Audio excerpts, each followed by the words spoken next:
Hello everyone, welcome back in the class 11th and 12th, and the topic is problem solving. So, and chapter is 4. In this class we will study about the problem solving topic. तो first step है problem को कैसे solve करते हैं। हम day by day life में हम लोग प्रॉब्लम को कैसे सोल्व करते हैं। सबसे पहले हम लोग करते हैं आइडेंटिफाई करते हैं कि एक्चुअल में प्रॉब्लम क्या है। उसके बाद हम लोग ये सेकंड स्टेप क्या लेते हैं। सबसे पहले तो चलो आइडेंटिफाई करते हैं कि किस तरह की प्रॉब्लम है, ठीक है, एग्जैक्ट प्रॉब्लम क्या है। या कई बार ऐसा होता है कि प्रॉब्लम कुछ और होती है और हम लोग सॉल्यूशन किसी और प्रॉब्लम के लिए निकाल रहे होते हैं। सेकंड चीज है कि उसके लिए प्लान, प्रॉपर प्लान करते हैं हम लोग। ऑब्वियसली हम प्लान के अकॉर्डिंग कि हमारा प्लान ए ये रहेगा, प्लान बी ये रहेगा, प्लान सी ये रहेगा, और ऑल ओवर हमारा पर्पज क्या है या आउटकम्स क्या होना चाहिए कि वो प्रॉब्लम सॉल्व होनी चाहिए। तीसरा प्लान हमारा क्या है कि प्रोसेस, वो अब जो प्लान है उसको हम लोग प्रोसेस में ला रहे हैं, प्रोसेस बोल सकते हैं उसको, ठीक है, कि अब वो प्रोसेस स्टार्ट हो गई। जैसा हमने प्लान बनाया था उसके अकॉर्डिंग हमने वर्क करना स्टार्ट कर दिया। ये हमारे डे टू डे लाइफ की प्रॉब्लम को सोल्व करने का एक स्टेप्स है। और लास्ट स्टेप ये होगी कि आइडेंटिफाई जो किया था, प्लान जो था उसके अकॉर्डिंग हमारे आउटकम्स आए हैं या नहीं, या उसको देख सकते हैं टेस्टिंग या चेक भी बोल सकते हैं कि हमें ये आइडेंटिफाई करना होता है कि क्या सच में वही प्रॉब्लम का सॉल्यूशन है। ये क्लियर, ये हम डे टू डे लाइफ में फॉलो करते हैं, ये स्टेप्स हैं।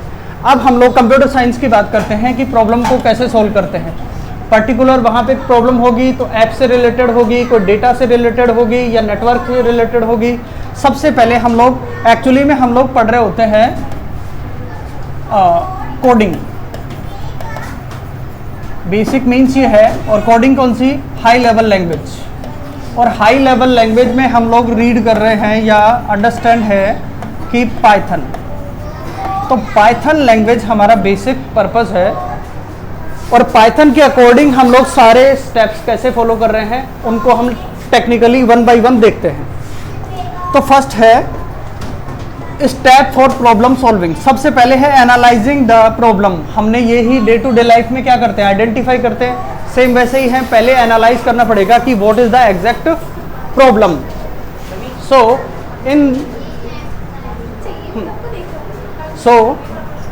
सबसे पहले आइडेंटिफाई करते हैं। सेम ऐसे ही टेक्निकली हम बोलते हैं कि एनालाइज करते हैं। एनालाइज मतलब चेक करते हैं उसको कि एक्चुअल प्रॉब्लम क्या है, या जिसके लिए हम जो इनपुट यूज कर रहे हैं वो क्या होने चाहिए, क्या आउटपुट होने चाहिए, लास्ट हमारे पास क्या आउटकम्स आने चाहिए। First is analysing the problem, मतलब प्रॉब्लम को आइडेंटिफाई करना कि एग्जैक्ट प्रॉब्लम क्या है। Second is developing an algorithm. हम एल्गोरिथम को ब्रीफ में सेकंड हाफ में देखेंगे, एक बार वीडियो में आगे देखने वाले हैं कि एल्गोरिथम एग्जैक्टली होती क्या है। बट इसको डायरेक्टली रिलेट कर सकते हैं हम लोग एग्जैक्टली प्लान से, कि प्लान क्या है, दैट इज एल्गोरिथम। अभी के लिए सिर्फ एल्गोरिथम को यही समझते हैं कि जैसे हम लोग जो प्लान बनाते हैं सेम है ऐसे ही हम लोग एल्गोरिथम बनाते हैं। कंप्यूटर साइंस में टेक्निकल एक टर्म है एल्गोरिथम, जिसको हम डिस्कस करने वाले हैं थोड़ी देर बाद। इसके बाद है कोडिंग, जो एग्जैक्टली हमारा मीन्स है, और कोडिंग पाइथन लैंग्वेज, क्योंकि हमारे सिलेबस में है पाइथन लैंग्वेज, सो दैट हम कोडिंग करेंगे पाइथन लैंग्वेज की। तो अब ये प्लान्स कंपेयर टू प्रोसेस, जो हम लोग डे टू डे लाइफ में प्रॉब्लम को सोल्व करने का थर्ड फेज यूज करते हैं, दैट इज प्रोसेस। सेम ऐसे ही है कोडिंग, कि हमें क्या आउटपुट या क्या एप्लीकेशन बनानी है उसके अकॉर्डिंग हमें कोडिंग करनी होती है। लास्ट एंड फाइनल है but not least, testing and debugging. Test करना मतलब हमारे जो हमने जैसा आइडेंटिफाई किया था या जो हमारे डिजायर्ड आउटपुट होना चाहिए क्या वैसा ही है सॉफ्टवेयर, ये करना होता है टेस्टिंग। हर एक लेवल पे उसको टेस्ट किया जाता है, हर एक एंगल से, हर वैल्यू को उसमें आइडेंटिफाई करके कि हर वैल्यू की आंसर क्या होना चाहिए, क्या नहीं होना चाहिए। जैसे फॉर एग्जांपल हमने अगर कोई इन्वेंट किया है कैलकुलेटर का प्रोग्राम, या कोई कोडिंग की है कैलकुलेटर के प्रोग्राम के लिए, तो उसको हर एक एंगल से आइडेंटिफाई करना होता है। कैसे, जीरो से जीरो को मल्टीप्लाई करके देखा, जीरो से प्लस करके देखा, जीरो को जीरो से माइनस करके देखा, 19 में से माइनस के नंबर को प्लस करके देखा, सारे तरह के जो भी हम लोग उसमें यूज़ कर सकते हैं वो है टेस्टिंग। उसके बाद अगर सारे रिजल्ट सही हैं सो ये फेज़ कंप्लीट हो जाएगा टेस्टिंग। अगर यहाँ पे कोई भी प्रॉब्लम रहती है कि जो डिज़ायर्ड आउटपुट है वो आइडेंटिफाई नहीं हो पा रहा है, तो हमें वापस देखना पड़ेगा कि एग्जैक्ट प्रॉब्लम क्या थी, उसके अकॉर्डिंग हमने प्लान बनाया था, क्या प्लान में चेंजेस करने चाहिए। ऑब्वियसली प्लान में चेंजेस होंगे, दैट मीन्स एल्गोरिदम में कोई ना कोई प्रॉब्लम है। उसके बाद कोडिंग को उस अकॉर्डिंग ही करेंगे जैसे हमने एल्गोरिदम में किया है। और लास्ट है डीबगिंग। तो ये एक टेक्निकल टर्म है डीबगिंग। डीबगिंग ये वर्ड्स है कि डीबग, एक पहले देख लेते हैं बग क्या होता है। बग एक्चुअल में होती है कि जो भी टेक्निकल प्रॉब्लम है दैट इज बग, या फिर इसको अगर हिंदी में बात करें तो कोई भी कमी क्या रह गई उसमें हमारे बनाने में, सॉफ्टवेयर में या कोडिंग में जो भी कमी है उसको बोलते हैं बग। कि इस सॉफ्टवेयर में कई बार आपने सुना होगा कि इस सॉफ्टवेयर में या इस वेबसाइट में बग है, कुछ 2 बग हैं, हमने आइडेंटिफाई किया है कि बगिंग या बगिंग करते टाइम कि 2 बग्स है, 4 बग्स है, ये बगिंग होती है। और डीबग होता है उसमें से बग को फाइंड आउट करना या उसको सोल्व करना, कि उस बग को हमने उसका सॉल्यूशन ये निकाला है, ये डीबगिंग होती है। तो ऐसा ही फेज है कि डीबगिंग है कि उस पूरे प्रोग्राम में क्या क्या प्रॉब्लम्स हैं, पूरे के पूरे कोडिंग में क्या प्रॉब्लम है, प्लान को चेंज करना चाहिए, कोडिंग के कौन कौन से रूल अप्लाई नहीं कर रहे हैं, कि हमें जो डिजायर्ड आउटपुट होना चाहिए वो नहीं है, तो दैट इज डीबगिंग। और अगेन देखते हैं हम लोग कि अब हमारे पास में है एल्गोरिदम। एक टेक्निकल टर्म है एल्गोरिदम। तो एल्गोरिदम से बेसिक मीन्स ये है कि प्लान, ओनली प्लान। तो टेक्निकली इसको हम लोग आइडेंटिफाई ऐसे करते हैं कि step by step method of problem solving, बस। और हमारा चैप्टर ही यही है कि प्रॉब्लम को कैसे सॉल्व करते हैं। तो अभी तक हमारे लिए सबसे इंपॉर्टेंट जो टॉपिक है वो है एल्गोरिदम। एल्गोरिदम सीखना ही यहाँ तक के चैप्टर के बेसिक कॉन्सेप्ट था।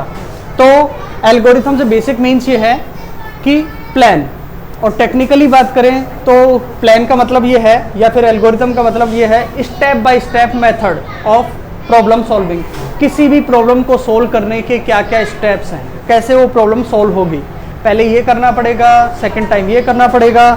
जैसे हम लोग डे टू डे लाइफ में सारी प्रॉब्लम जो भी काम कर रहे होते हैं वो हम लोग कोई ना कोई एक पर्टिकुलर एल्गोरिथम को ही फॉलो कर रहे हैं। तो एक पर्टिकुलर एल्गोरिथम को कैसे फॉलो कर रहे हैं, आप जैसे स्कूल आना है, ठीक है, या कॉलेज जाना होता है, तो उसके लिए आपको स्टेप बाय स्टेप सारी प्रॉब्लम सॉल्व करनी पड़ती है। जैसे सबसे पहले उठना होता है टाइम पे, ठीक है, उसके बाद आपको रेडी होना होता है, फिर आपको जो ब्रेकफास्ट है वो करना होता है, लास्ट टाइम में आपको व्हीकल देखना होता है, देन आपको रूट डिसाइड करना होता है कौन से रूट से जा रहे हैं। क्लियर? ये स्टेप बाय स्टेप मेथड ही तो है सेम। तो एल्गोरिथम एक बेसिक टर्म है जो हम डे टू डे लाइफ में एवरी डे एवरी टाइम हम लोग फॉलो करते हैं। कोई टीचर है, टीचर आपको लर्न करवाएगा या टीच करवाएगा, वो उसका स्टेप बाय स्टेप मेथड है। सबसे पहले क्वेश्चन आंसर नहीं करवाता, पहले चैप्टर को करते हैं स्टेप बाय स्टेप, पहले डेफिनेशन, उसके बाद टाइप्स, उसके बाद एग्जाम्पल, ऐसे करते हुए चैप्टर को कंप्लीट करते हैं और देन उसके क्वेश्चन आंसर करते हैं। सेम ऐसा ही है, स्टेप बाय स्टेप हम लोग फॉलो करते हैं एवरीडे लाइफ में। तो बेसिक मीन्स बस ये समझ लो, step by step method of problem solving, that is algorithm. Screenshot भी ले सकते हैं या पॉज करके आप देख सकते हैं। उसके बाद हम लोग देखने वाले हैं कि रिप्रेजेंटेशन ऑफ एल्गोरिथम। एल्गोरिथम को रिप्रेजेंट कैसे करते हैं, इन प्लान्स को, इन स्टेप्स को हम लोग ऑन द डॉक्यूमेंट और ऑन द स्क्रीन हम लोग कैसे वर्क करती हैं, वह एल्गोरिथम कैसे आइडेंटिफाई करते हैं। इसके 2 तरीके हैं। फर्स्ट है फ्लो कंट्रोल, या sorry flow chart that is visual representation of algorithm. Visual representation, देखो दो चीज़ें होती है, एक विजुअल, ठीक है, एक होती है एक्चुअल। विजुअल जो हम लोग इमेजिन करते हैं, और एक्चुअल वो होती है जो एग्जैक्टली होती है हमारे सामने। तो हम उस विजुअल की बात कर रहे हैं कि विजुअल रिप्रेजेंटेशन होती है एक एल्गोरिथम, उसको हम डॉक्यूमेंट वाइज कैसे प्रेजेंट करते हैं वो अभी हम देखने वाले हैं। तो फ्लो चार्ट, नाम से पता लग रहा है कि फ्लो चार्ट मतलब एक ऐसा चार्ट बना के या फिर ग्राफिक्स के अकॉर्डिंग हम लोग प्लान को स्टेप बाय स्टेप शो करते हैं कि ये प्लान कैसे वर्क करेगा, उसके बाद क्या आंसर होगा। अब देखते हैं कि फ्लो चार्ट, तो सबसे पहले फ्लो चार्ट में हम लोग देखने वाले हैं, मैं कुछ शेप बना लेता हूं, है ना, हाँ यस, मैंने कुछ शेप बनाई है, ये सेम है, ये शेप है फ्लो चार्ट के लिए। फ्लो चार्ट कि फ्लो चार्ट एक्चुअल में विजुअल रिप्रेजेंटेशन है एल्गोरिथम को रिप्रेजेंट करने के लिए, उसमें कुछ बॉक्सेज यूज करते हैं, वो उस बॉक्सेज ऐसे होते हैं सेम।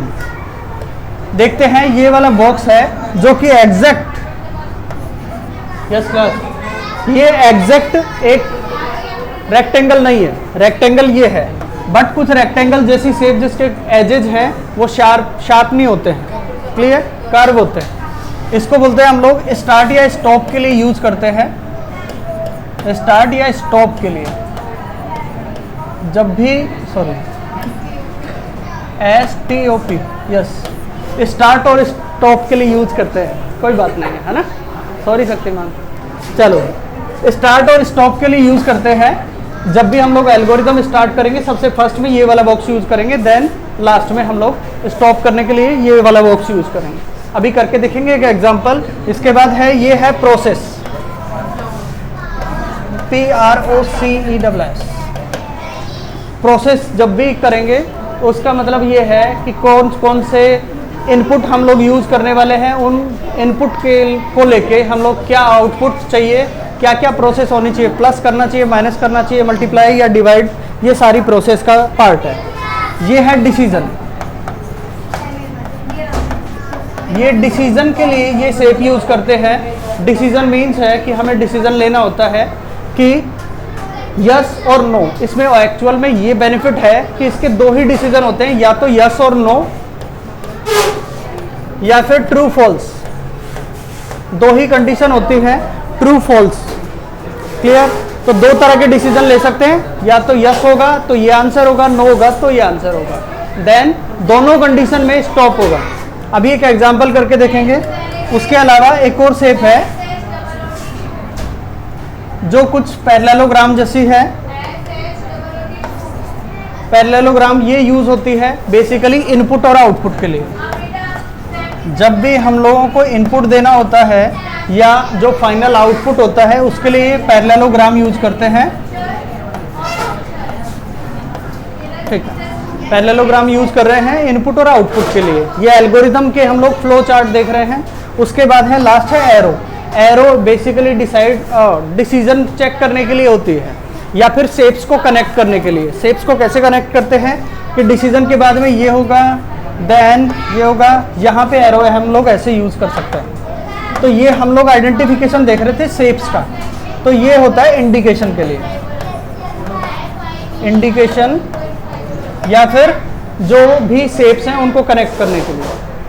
अगेन देखते हैं, नेक्स्ट है हमारे पास में कि सूडो कोड। देखो अभी प्रॉब्लम सॉल्विंग हम लोग जो चैप्टर कर रहे थे उसमें फर्स्ट ये था कि हम लोग जो भी प्रोसेस थी दो एल्गोरिथम की, एक एल्गोरिथम की प्रोसेस थी flow chart and second is pseudo code. इसको सूडो स्टार्ट एस से करते हैं, पी साइलेंट रहता है ना, सूडो कोड। अब इसके बारे में देखते लेते हैं कि ये नॉर्मल एक नॉन फॉर्मल लैंग्वेज है। ये कोई फॉर्मल लैंग्वेज नहीं है जैसे पाइथन, सी प्लस प्लस, जावा, वैसे नहीं है। ये नॉन फॉर्मल लैंग्वेज है जो कंप्यूटर नहीं समझता है इसको, बट हमारा एक प्लान का हिस्सा होता है। बस डिफरेंस यही है कि फ्लो चार्ट और सूडो कोड में फ्लो चार्ट एक ग्राफिक्स वाली शेप होती है और ये एक टेक्स्ट फॉर्म होती है। It is detail description of instructions, बस इसी से डिसाइड हो जाता है। डिस्क्रिप्शन होता है टेक्स्ट की फॉर्म में, टेक्स्ट की फॉर्म में। Third point is can not be executed directly by the computer, computer इसको समझता ही नहीं। क्लियर। उसके बाद में है कंपोजिशन ऑफ सूडो कोड। तो सबसे पहले कंपोजिशन में देख लेते हैं कि एक्चुअल में सूडो कोड बनता कैसे कैसे, कौन कौन से उसमें एलिमेंट होते हैं। फर्स्ट एलिमेंट है हमारे पास में इनपुट, कि कौन कौन से इनपुट हम लोग यूज करने वाले हैं। कौन कौन से एलिमेंट होते हैं। एक इनपुट होता है, जैसे हमने रिसेंट क्लास में देखा था कि इनपुट क्या क्या बेसिक इनपुट होंगे। सेम कंप्यूट, क्या कंप्यूट करना है, ये प्रोसेस का हिस्सा होता है, प्रोसेस का पार्ट है। एक है प्रिंट, ये आउटपुट के लिए यूज करते हैं हम लोग, जो हम लोग पाइथन में भी यूज करने वाले हैं आउटपुट के लिए। देन इंक्रीमेंट मतलब प्लस, जो भी वैल्यू को प्लस करते हैं, सी प्लस प्लस, पाइथन, जावा, हाई लेवल लैंग्वेज में। सेम ऐसा ही है डिक्रीमेंट, वैल्यू को कम करने के लिए डिक्रीमेंट यूज करते हैं। एक नॉन फॉर्मल लैंग्वेज है, सो दैट हम सिर्फ आइडेंटिफिकेशन देख रहे हैं। इसके अलावा है इफ एल्स, जो कंडीशन चेक करते हैं। इफ एल्स, जहां दो कंडीशन होती हैं तब हम लोग यूज करते हैं इफ एल्स। वाइल, जब दो से ज्यादा कंडीशंस हो तब वाइल लूप यूज करते हैं, कि सेम किसी भी रिपीट करते हैं किसी भी वैल्यू को, या वैल्यू को इंक्रीज करके या डिक्रीज करके वैल्यू को रिपीट करते हैं। ये सेम ऐसा है, देखो, हाँ जी, कि रिपीट करता रहता है सेम वैल्यू को या डिफरेंट इंक्रीमेंट करके या डिक्रीमेंट करके। उसके बाद है ट्रू फॉल्स। ट्रू फॉल्स हैं टू टाइप के आंसर, जैसे यस नो आंसर हैं, या फिर हम लोग इसको आइडेंटिफाई करते हैं 0 और 1। 0 और 1, 0 मीन्स है फॉल्स और 1 मीन्स है ट्रू। ठीक है, ये लो, ये सूडो कोड था। उसके बाद हम लोग देखेंगे flow of control. Flow of control में ये है कि हम जो भी प्रोग्राम बना रहे हैं उसके लिए बेसिक क्या क्या स्टेप्स होती है, बेसिक नीड्स होती हैं। सबसे पहले सीक्वेंस, किस सीक्वेंस में हमें कोडिंग करनी है, किस सीक्वेंस में हमारा जो इनपुट प्रोसेस होगा और जो आउटकम्स आएंगे। सिलेक्शन, कौन कौन से इनपुट सेलेक्ट करते हैं या कौन कौन सी कंडीशन यूज करते हैं, that is the part of selection. Yes class, this is the part of input and condition. और रिपीटेशन, अभी हमने जो वाइल देखा था सेम वैसे ही रिपीट करनी होती है। जब भी वैल्यू को रिपीट करना होता है again and again again and again. जैसे 1 to 5 तक हमें टाइप करना है तो हमेशा हमें हर एक वेरिएबल में ये शो नहीं करना पड़ेगा a = 1, b = 2, c = 3। बस वहाँ पे कंडीशन होगी रिपीटेशन वाली वाइल लूप के अकॉर्डिंग कि 1 से स्टार्ट करो 5 पे स्टॉप करो। दैट मीन्स बीच में जो भी आते हैं नंबर्स, ठीक है, वो बाय डिफॉल्ट हमारे सारे नंबर्स कंपेयर करने हैं n नंबर ऑफ कंडीशंस के साथ में। उसके बाद में है वेरीफाई एल्गोरिथम। ये स्टेप है नेक्स्ट, कि हमें कोई भी एल्गोरिथम की जो भी स्टेप हुई है या हमारा जो आउटकम्स है, आउटपुट है, उसको कंपेयर करके देखते हैं क्या एल्गोरिथम या हमारा प्लान सेम वैसा ही था। उसके बाद है जो मेन पार्ट है वो है कोडिंग। जैसे कोडिंग, सो कोडिंग मीन्स है पाइथन के जो भी कोड यूज कर रहे हैं, पाइथन कोड्स जो हम नेक्स्ट चैप्टर में देखने वाले हैं, पाइथन कोड्स। उसके बाद में है डीकम्पोजिशन। एक्चुअल में डीकम्पोजिशन ये है कोई भी ऐप या कोई भी सॉफ्टवेयर या कोई भी हम लोग प्रोग्राम जो बना रहे हैं उसको सब पार्ट में डिवाइड करते हैं। एक साथ कोई भी सॉफ्टवेयर या एप्लीकेशन हम लोग एक साथ नहीं बनाते हैं, उसको डीकम्पोज करते हैं उसके सब पार्ट में, छोटे छोटे पार्ट्स में। जैसे अगर हमें कोई भी पर्टिकुलर ऐप या कोई प्रोग्राम बनाना होता है तो उसको सब पार्ट में डिवाइड कर देते हैं, छोटे छोटे पार्ट में। अगर हम बात करें किसी भी पर्टिकुलर वेबसाइट या पर्टिकुलर ऐप के लिए, तो उसमें सबसे पहले है कि उसके लिए सबसे पहले लॉगिन, जैसे लॉगिन का सेक्शन अलग है। अगेन हम लोग अगर पेमेंट का ऑप्शन है तो पेमेंट के लिए अलग से, और अगेन उसके लिए जो भी डेटाबेस तो सारे पार्ट होते हैं। किसी भी ऐप को या किसी भी प्रोग्राम को हम लोग जब भी डिज़ाइन करते हैं तो उस प्रोग्राम को सब पार्ट में डिवाइड करते हैं। आप सोच के देखना, कोई भी ऐप पर्टिकुलर किसी भी ऐप का अगर हम लोग आइडेंटिफाई करें कि उसके सब पार्ट क्या हो सकते हैं, जैसे कॉमन यूज़ करने वाली एक ऐप का एग्जांपल लें तो व्हाट्सएप है। व्हाट्सएप पे आप चेक करो कि उसमें एक सेक्शन होगा टेक्स्ट मैसेज का, एक सेक्शन होगा वीडियो ऑडियो कॉल का, एक सेक्शन आजकल पेमेंट का भी यूज़ कर दिया है, एक होता है उसमें कि आप लिंक शेयर भी कर सकते हैं जो टेक्स्ट की फॉर्म में होगा, ठीक है। सेकंड ये है कि उसमें हम लोग ये भी यूज़ कर सकते हैं कि पेमेंट किस किस को और कौन कौन उस यूपीआई अकाउंट से कनेक्ट है। सो हमारे पास लास्ट एक एग्जांपल था व्हाट्सएप का, उसमें हम लोग टेक्स्ट के लिए अलग सेक्शन यूज़ कर सकते हैं, कितने वाले डिकम्पोज कर सकते हैं किसी भी ऐप को कि पेमेंट का अलग मेथड होगा।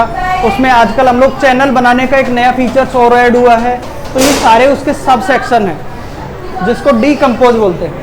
तो ये हमारा चैप्टर था 4 जिसका हमने एक नॉर्मल इंट्रोडक्शन किया है। ब्रीफली हम लोग पढ़ेंगे नेक्स्ट क्लास में, ठीक है। Okay, thank you so much.